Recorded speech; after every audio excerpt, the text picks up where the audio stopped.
Mahanadi சீரியலோட promo தான் வந்திருக்கு. விஜயும், காவேரியும் நெறைய பிரச்சனைகள் தாண்டி எப்போ ஒண்ணு சேருவாங்க அப்படின்னு எதிர்பார்த்துட்டு இருந்த தருணத்தில, இந்த ஒரு ப்ரோமோ வரதுக்கு வராமலே இருக்கலாம் அப்படிங்கிற மாதிரி நெறைய பேர் சொல்ல ஆரம்பிச்சுட்டாங்க. அப்படி ஒரு ப்ரோமோ தான் வந்திருக்கு இன்னைக்கு. இப்போ வந்து பசுபதியோட போராடிட்டு ரொம்ப கஷ்டப்பட்டுட்டு இப்போ காவேரி அண்ட் ஃபேமிலி எல்லாருமே திரும்பவுமே சென்னைக்கு வந்துட்டாங்க.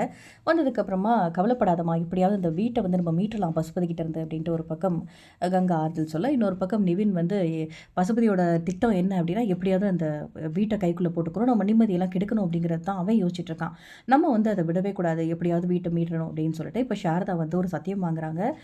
என்ன பண்ணுவீங்களோ, ஏது பண்ணுவீங்களோ எனக்கு தெரியவே தெரியாது. நீங்க எல்லாரும் எப்படி எப்படியோ வாழணும். உங்க வாழ்க்கையில ரொம்ப நல்லா இருக்கணும்னு உங்க அப்பா ரொம்பவே ஆசைப்பட்டாரு. அது மட்டும் இல்லாம உங்க அப்பா கஷ்டப்பட்டு உழைச்சு அந்த வீட கட்டினாரு. அந்த வீடு யாருக்காகவும், எதுக்காகவும் நம்ம விட்டுக் குடுக்கக்கூடாது. பசுபதி கிட்ட இருந்து அந்த வீட்ட வந்து நம்ம மீட்டு எடுக்கணும் அப்படின்ட்டு, எல்லாரும் என் கையில சத்தியம் பண்ணுங்க அப்படின்னு சொல்லிட்டு ஒரு பக்கம் சாரதா 4 பேர்கிட்டயுமே சத்தியம் வாங்குறாங்க. இத பார்க்கும்போதே காவேரிக்கு ரொம்ப சந்தோஷமா இருக்கு. அம்மா இவ்வளோ தைரியமா பேசுது அப்படின்னு சொல்லிட்டு ரொம்பவே சந்தோஷப்படுறாங்க. அதோட இந்த ஒரு ப்ரோமோ வந்து முடிச்சிருக்காங்க. கண்டிப்பா இந்த ஒரு ப்ரோமோ விகா ஃபேன்ஸ்க்குலாம் பிடிக்கவே இல்ல அப்படின்னு தான் சொல்லணும். உங்களோட கருத்துக்கள கமெண்ட் செக்ஷன்ல சொல்லுங்க. இந்த வீடியோ பிடிச்சிருந்தா லைக் பண்ணுங்க. இந்த மாதிரி அப்டேட்க்கு நம்ம சேனல சப்ஸ்கிரைப் பண்ணுங்க. Thank you.